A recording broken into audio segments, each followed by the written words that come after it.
A poor diet can cause inflammation. Let's talk about that. Refined starches, sugars, and saturated and trans fats, which are poor in antioxidants, this is what increases inflammation. So we want to avoid those. Avoid sugar. But of course, like I said, you can add a little bit to your meal on occasion so you don't feel deprived.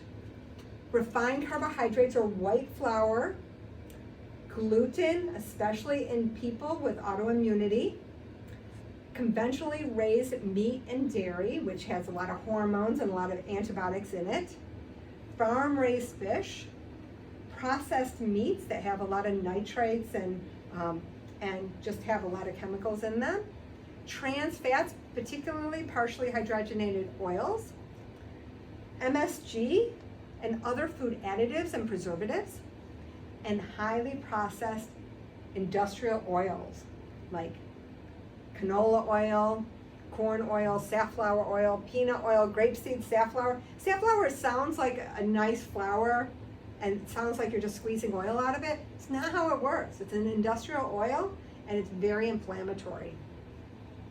Artificial sweeteners and colors.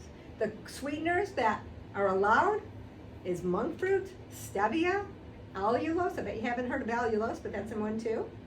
Those are allowed. And what supplements to decrease inflammation? Curcumin is a great anti-inflammatory. So is fish oil. Fish oil is EPA and DHA. Olive oil is a great anti-inflammatory.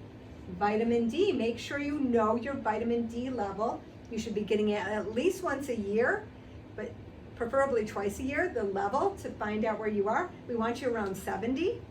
And something called specialized pro-resolving mediators, which is enriched marine oil.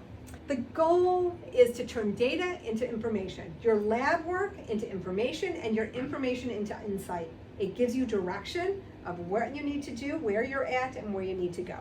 You can find me at info@specificwellness.com.